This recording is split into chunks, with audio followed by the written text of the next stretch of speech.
Assalamualaikum warahmatullahi wabarakatuh. Perkenalkan, nama saya Muhammad Murfid Najib Wibowo dari kelas 3C Penyuluhan Peternakan dan Kesejahteraan Hewan.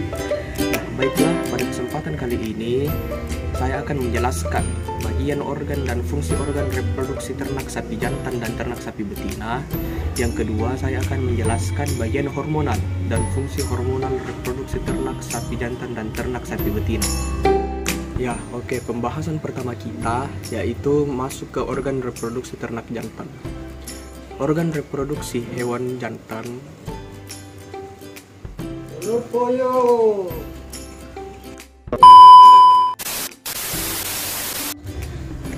Ya, oke. Pembahasan pertama kita masuk ke organ reproduksi ternak jantan.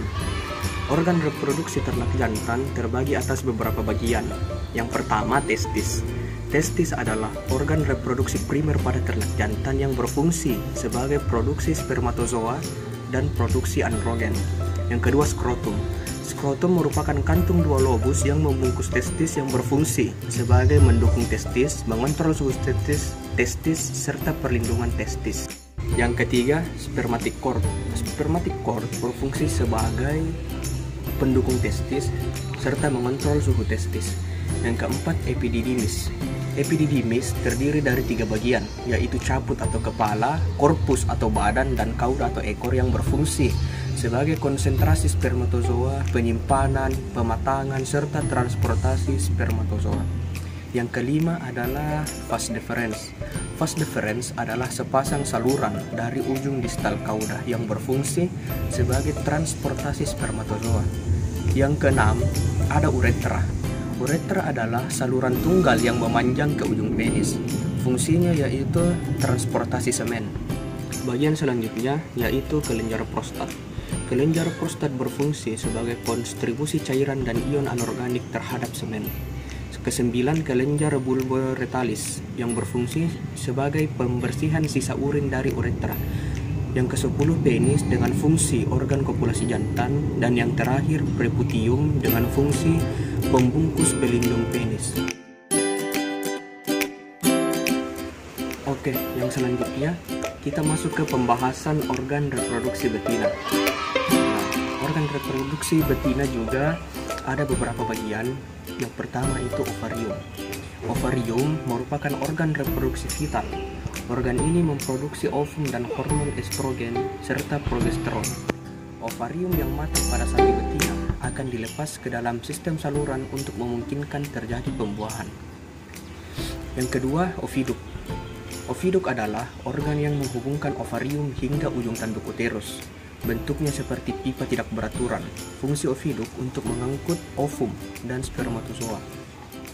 Yang ketiga, organ uterus. Fungsi utama dari uterus adalah menyimpan dan memelihara embrio atau fetus. Letak uterus membentang dari persimpangan lekukan di antara kedua tanduk uterin hingga ke serviks. Yang keempat, serviks. Serviks terdiri dari dinding tebal dan bersifat inelastis. Serviks memiliki fungsi sebagai pencegah kontaminasi mikroorganisme di dalam uterus. Fungsi lainnya yaitu media tampungan sperma dari proses perkawinan secara alami. Yang kelima, vagina. Sperma dari hasil perkawinan akan disimpan pada bagian depan vagina dekat dengan serviks. Vagina inilah yang digunakan sebagai alat perkawinan. Vagina juga akan menghasilkan lendir yang dapat digunakan untuk mengetahui ada tidaknya masa birahi sapi betina. Yang keenam, vulva. Vulva merupakan alat kelamin sapi betina yang paling luar, yang berfungsi juga sebagai sistem reproduksi dan sebagai sistem urinari. Oke teman-teman, kita masuk ke bagian hormon-hormon reproduksi ternak sapi jantan dan ternak sapi betina. Yang pertama, hormon GnRH. Organ yang bertanggung jawab memproduksi hormon GnRH ini adalah hipotalamus. Hipotalamus merupakan suatu bagian pada otak bagian ventral. Produksi GnRH di hipotalamus adalah bentuk respon dari tingginya kadar estrogen dalam darah. GnRH mempunyai fungsi utama yaitu untuk menstimulasi kelenjar bersama dengan estrogen demi memproduksi LH dan FSH. Kemudian hormon yang kedua ada FSH. Setelah hipotalamus memproduksi GnRH, kemudian GnRH menstimulasi kelenjar pituitari untuk memproduksi FSH. Kelenjar itu terletak di bagian bawah batang otak dan memproduksi banyak hormon lain selain hormon reproduksi. FSH mempunyai target organ pada ovarium. Kemudian perubahan morfologi ovarium akan menstimulasi perkembangan folikel pada ovarium menjadi folikel de Graaff. Nah, oke, selanjutnya LH. Selain memproduksi FSH, kelenjar pituitari juga memproduksi hormon lain, yaitu LH. LH mempunyai target ovarium. Fungsi dari LH juga merubah morfologi dari ovarium, namun berbeda dengan FSH. LH menstimulasi terbentuknya korpus luteum atau sisa dari folikel yang sudah diovulasi. Nah, kemudian estrogen. Produksi estrogen seperti halnya hormon lain juga saling terkait satu sama lain. Folikel di ovarium memproduksi estrogen. Semakin besar ukuran folikel, maka akan semakin banyak atau semakin tinggi kadar estrogen dalam darah. Tingginya kadar oksigen dalam darah bersamaan dengan tingginya kadar GnRH akan memicu pengeluaran LH yang kemudian akan menstimulasi ovulasi. Selanjutnya, progesteron. Progesteron mempunyai nama lain hormon kebuntingan. Hormon ini bertugas untuk mempertahankan kebuntingan.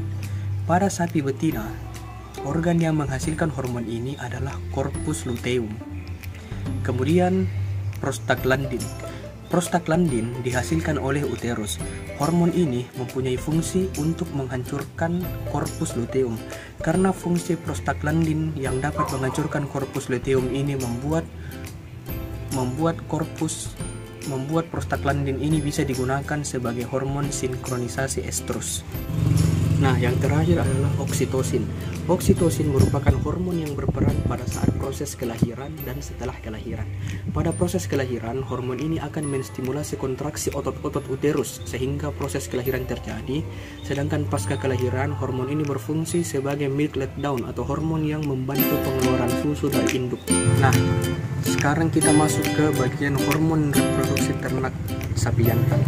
Yang pertama adalah GnRH.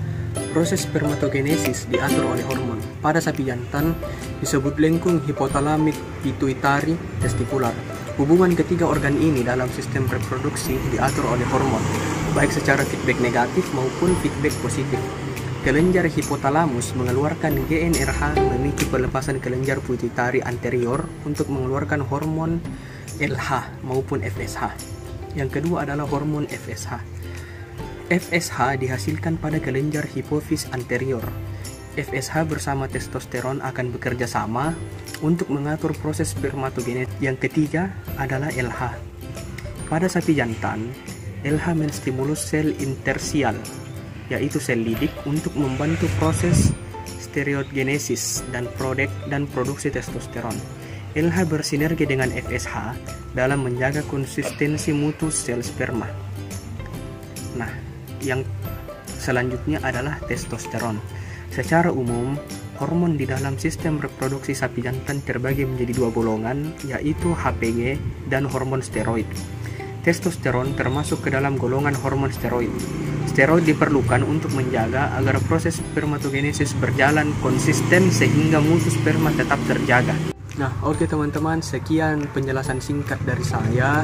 Kurang dan lebihnya mohon disempurnakan. Billahi taufiq wal hidayah. Assalamualaikum warahmatullahi wabarakatuh.